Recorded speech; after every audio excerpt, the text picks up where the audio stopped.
Hi, welcome to Rivetea. I am going to be recapping season one of Love and Marriage DC in the run up to season two. So, season two will be premiering on the OWN network on the 21st of January. So, we're going to spend the next couple of weeks just going over season one. Obviously, there's a little bit of a cast change because the Samuels won't be back, but I wanted to just kind of rewatch it. I'd forgotten a lot of what happened, to be honest. I watch a lot of reality TV, so it was really, really nice to just go through this and kind of experience it for the first time. So we're going to go ahead and do that. We're going to start with episode one, which is called Welcome to Chocolate City. And let's do it. Okay, so the first scene opens with Monique Samuels getting into a very nice, expensive car with a voiceover of her talking about what Washington, D.C. is known for. So, like monuments, power, scandal. There's another side to the city, though, one of lavish events and supreme style. It's a true representation of black excellence. However, relationships can be made and broken in this city. She goes on to say that who you know, and more importantly, who knows you, is the language of this town. That kind of sounds terrible. Like, no disrespect to Chocolate City, but I don't want to live somewhere where it's like so so just a popularity contest just to exist. That doesn't suit me, but hey, each to their own.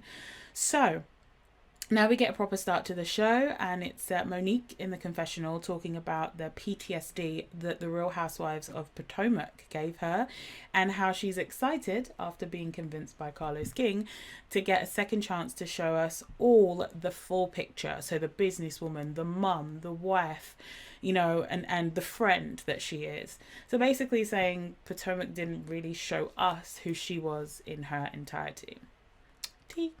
Um, Monique is hosting the introductory event for the show with her Not for Lazy Mums pop up event. Now, this event, wow, so many things happened at this event. But yeah, let's get into it. So, we are then introduced to Ashley Silver, a wife, podcaster, mum, businesswoman, creative, and all of these things. Now, she does refer to herself in the third person and says she is the sweetest bitch and doesn't want that sort of bitch side to come out. Now, side note, I really, really hate when people refer to themselves in the third person. Not a fan. Not a fan at all. Monique in the confessional says that Ashley is beautiful and she knows it, and she will remind you if you forget it. She then laughs in a way that's very, very reminiscent in her shady moments during her Potomac days. I don't know. I got a little bit of a flashback to I don't know. Let's move on. I'm trying my hardest not to be biased with Monique when I'm trying to watch this show, because she was a favorite of mine on Potomac and just went out sad, in my opinion. So it was like that last season wasn't her best, and I'm not even just talking about like the fight with Candace. I just mean in general, that whole season I just don't feel that we got the Monique that we had in previous seasons that I just loved so much. But I digress. So I'm trying to give her a chance with this show anyway. So next we meet Erana Tyler. And she says she's 38. Wait, no, 48. She just feels 38. Her and her family are TikTok famous, and she is a serial entrepreneur with 3 businesses. She's fun, she's outgoing, but she doesn't tolerate any ish.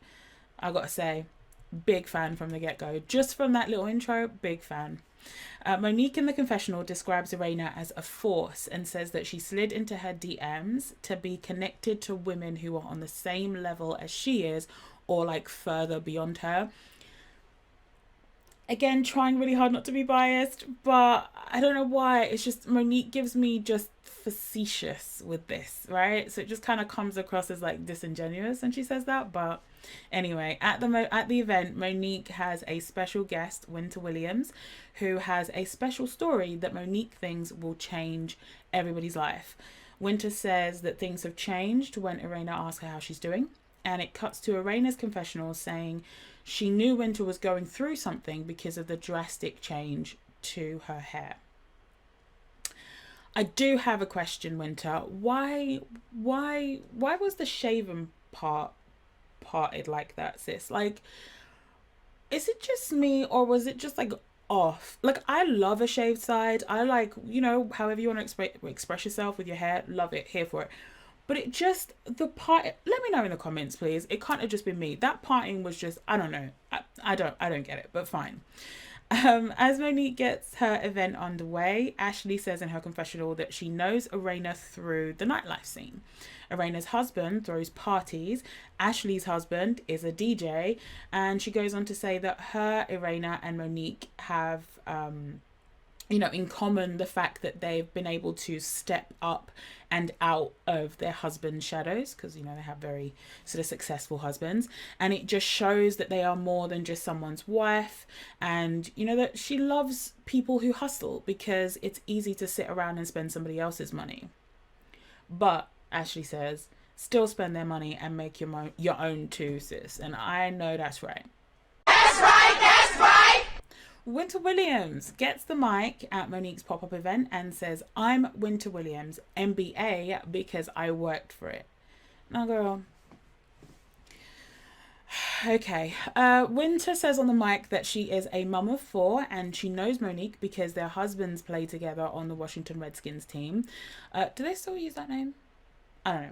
She then says she had to navigate an NFL marriage for 15 years and found out that her first husband was having an affair with their nanny. Now, I just want to pause here real quick because the way the producers of this show cut to the event attendees' uncomfortable faces took me down. Like, I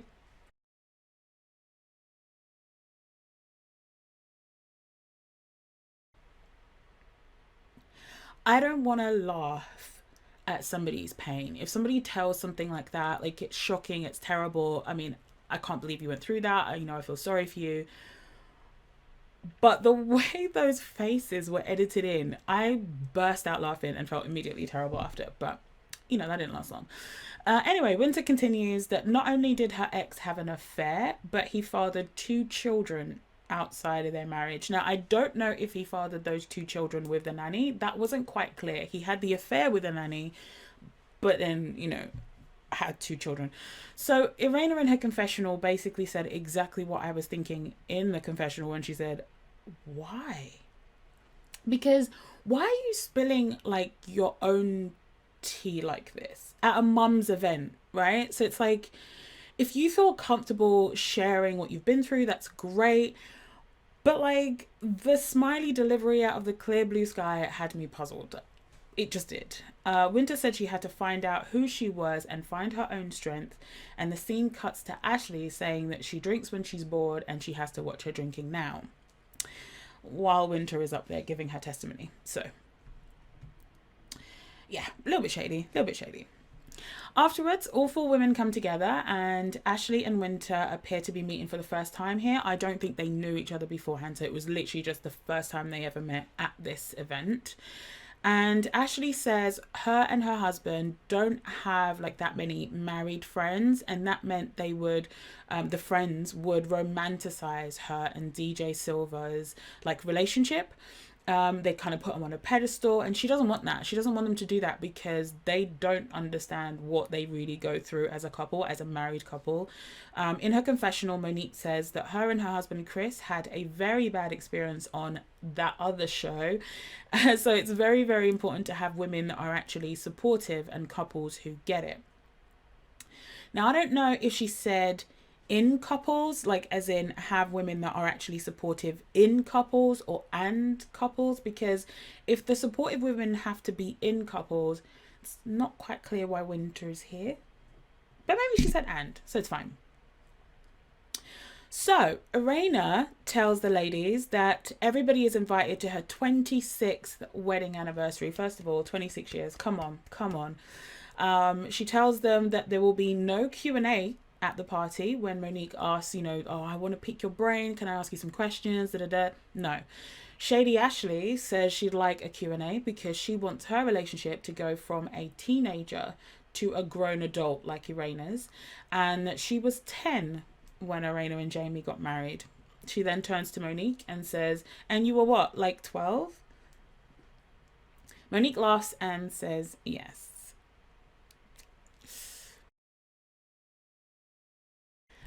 Erana takes it, with good spirit. She laughs and says they're making her feel old, but in her confessional, she says Ashley always tries to shade her for her age, but she's watching her. Erana asks for advice on a gift for her husband, and Ashley twerks on Monique, saying that, Erana needs to do that. Well, Erana says she's been there, done that, more than Ashley has, and says, remember, you were 10. Get her, Jade. So it's a new day, and we are taken to Monique's confessional, and Chris has joined her there. So they're trying to take a selfie together at the start, and Monique is just critiquing his technique. Boy, was that foreshadowing for the rest of the season, huh?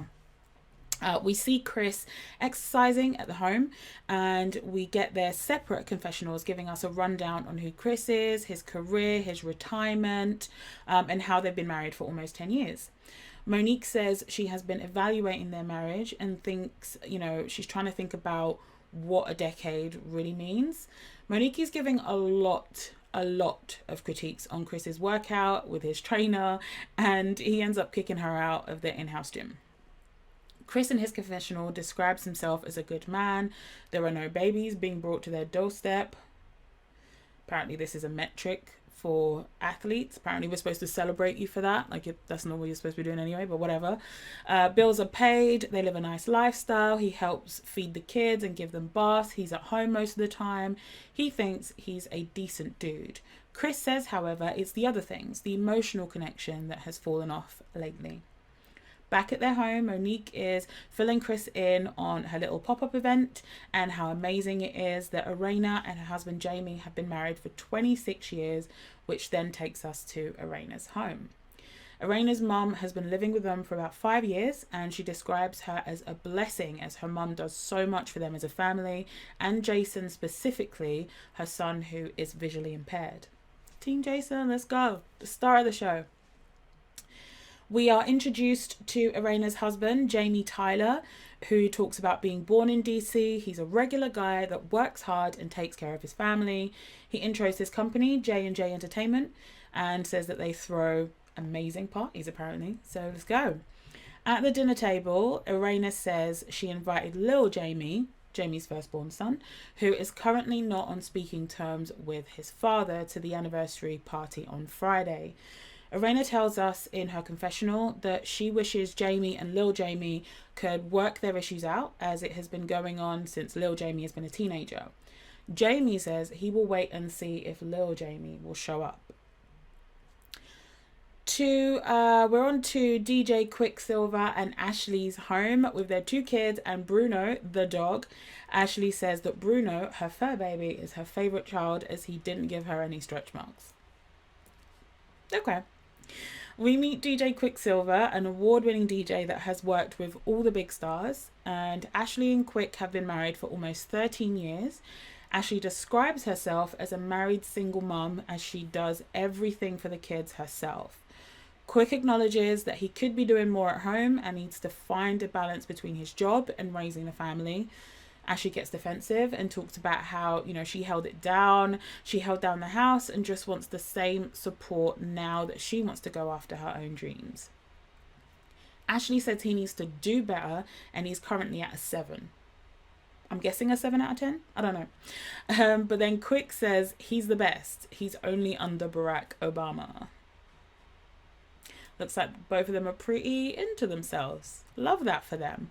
Erana goes to meet Lil Jamie to look for a car for him and tells him that his relationship with his dad is a worry of hers and that Lil Jamie needs to step up and do better. Erana says every time he leaves the house, she's scared he's hanging out with, the wrong kids, and especially being a young black man out in these streets, anything could happen. Erana then does break down, and Lil Jamie promises to do better, and Erana reminds him he only has one dad, he needs to work it out. At the anniversary party, Monique and Chris arrive, and again in her confessional she says Chris is matching her for once, makes a deal of saying that. It just seems like she's always taking shots at him. Am I the only one that can feel that? Monique and Chris make it clear in their joint confessional that they are struggling at almost 10 years of marriage and want to know how Erana and Jamie made it to 26 years. Monique and Chris sit with Winter, and Chris asks how things are going with Kevin while they wait for the others to arrive. Winter says they are not together and she hasn't seen him in 6 months. We find out that Kevin is Winter's second husband, and she says in her confessional that a bunch of unexpected things about him kept coming out once they got married. At the party, Winter tells Monique and Chris that her and Kevin were about to celebrate their 1-year anniversary when she got a message that rocked her entire world. Kevin moved back to his parents' house, and Monique says, ain't he like close to 60? What in a grown man child is going on? Chris says in his confessional that he knows Kevin and he likes him. But back at the anniversary party, Ashley and Quick arrive next. Quick says he just finished work right before the party and says he's working on his coping mechanisms. Ashley says it's escapism in a similar way that people turn to things like drugs, etc. Ashley and Monique are convinced, on this whole Q&A idea, and they want to quiz Erana and Jamie. Erana and Jamie arrive, and Monique is excited by their matching outfits and how stylish they are as a couple, and says that's how you make it to 26 years. Hun, I don't know that's it. I don't have a 26-year-old, marriage under my belt, but I don't think it's the matching outfits, sis. Right as Erana and Jamie sit down and the other couples are just quizzing them straight away, Erana says in her confessional that she is not in the business of fixing marriages. Okay, leave her alone. Monique doesn't want to end up like her parents, who divorced when she was young, and doesn't want to be like Chris's parents, who are kind of more like friends now. Lil Jamie does show up to the party, and he takes the first step to clear the air with his father. Lil Jamie says he was hanging around the wrong people, getting high every day. He thought the weed didn't really control him, but clearly it did because he was making all the wrong decisions. Jamie says, he's on Lil Jamie's back because he just doesn't want him to end up in jail or dead. Lil Jamie says he is grown and he needs, them as parents to kind of back off just a little bit.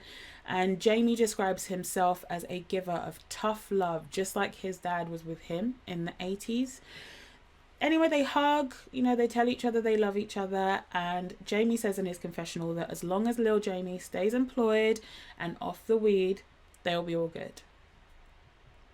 At Chris and Monique's the next day, Monique says that she wishes Erana and Jamie were less vague with their answers about what they've been through in their marriage, and kind of wants to take the knowledge and wisdom from, what Erana and Jamie have been through to apply in her own marriage because her and Chris are struggling. Monique brings up Terry, Chris's life coach, who apparently felt the need to bring Monique into their sessions, her sessions with Chris, because Terry wasn't quite getting through to Chris on the one-on-one sessions. Chris says that he hopes Monique can continue to be patient as he does the work and, get their marriage back to where it needs to be.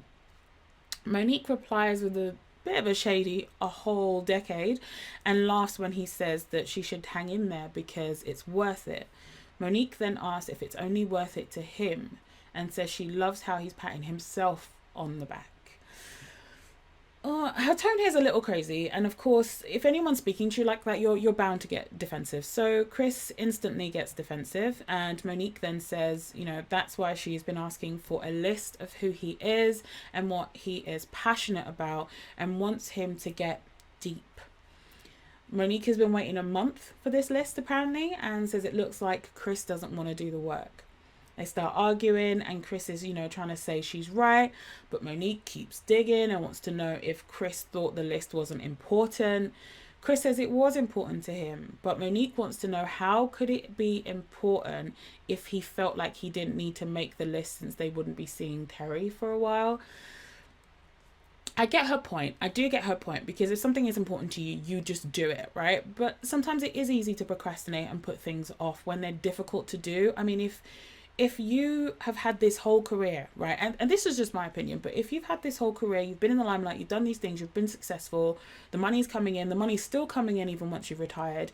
Now you're at home, you're trying to figure out and adjust who you are as a person, even outside of whatever relationship you got going on, like a marriage or whatever, right? So I don't think that it's gonna be super easy, at least not for everybody, to just kind of sit there and be like, all right, well, these are my passions, these are the things that I want to do, this is how I'm gonna go do it. That's not easy for everybody to do.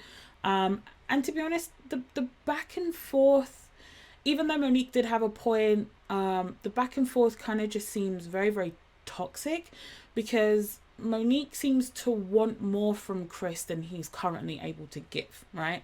And it seems like there's a lot of built up and pent up frustration that's just coming out with this list issue. It's kind of being put on this one thing, to the point where she can't seem to even hear Chris's apology for making her feel like the work wasn't important to him. She can't even, at this point, she's not hearing him. To me, that's what it looked like.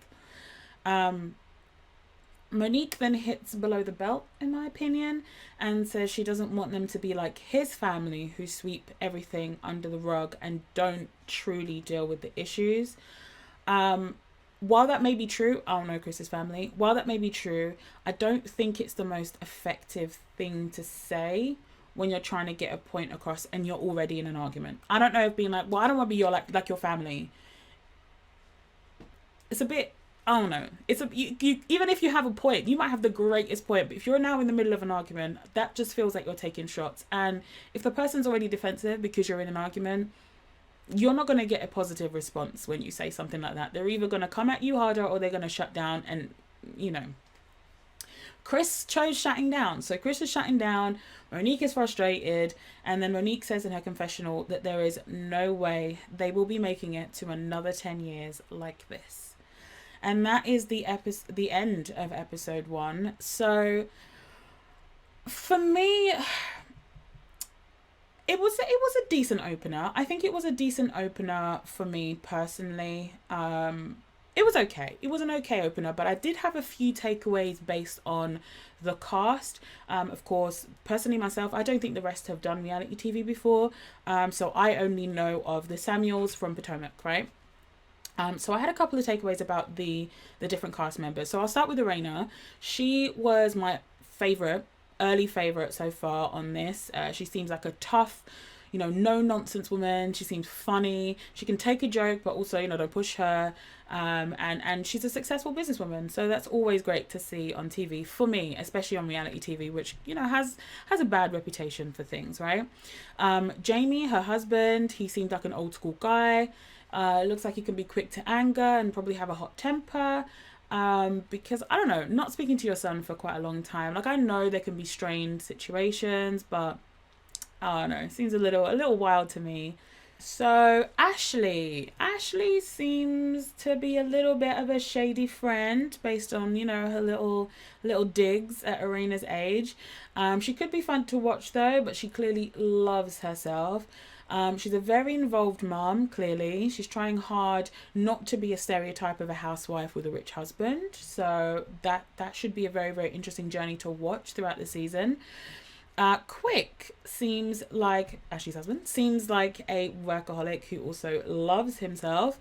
But he does seem to really love his wife and family. I know we kind of get an intro into him not really having a good balance because he's a bit of a workaholic, but you can tell that he at least for me, that he truly, truly loves his wife and his family and that kind of life they have together. So that's going to be a nice watch, I think. Monique Samuels. Yeah, like I said, she turned me off in her last season of Potomac. She was one of my favourites originally. In fact, my favourite originally. And I'm, again, trying very, very hard not to have, bias. I'm trying to turn the bias off. It's tough, but I am trying to treat this as its own separate thing. So I'm going to get a separate version of the Samuels. She also seems like a shady friend because she was quick to laugh with Ashley and Erana was right there. And she's clearly in a tough place in her marriage with Chris. And Chris doesn't seem to handle emotions very well. He does seem to just shut down. not really deal with what's happening. But he does seem to really love his wife, and he does seem to really want their marriage to work, which is great. That's the first step, right? He does also, however, seem very, very fed up of arguing with his wife. And then we have Winter. She's clearly meant to be the wild card of the show. She is clearly an oversharer and doesn't seem to make great decisions in life. My opinion. I'm curious about this second soon-to-be ex Kevin. I want to hear about this. And the haircut's not great. It's not great. Yeah, but I rate this episode as a 7.5 out of 10. I want to know what you guys rate this episode as. The coming up edit at the end kind of boosted the points up to a 7.5 for me, because it left me wanting more. I want to see what's going to happen. I will say though that Peter Thomas appeared in that edit.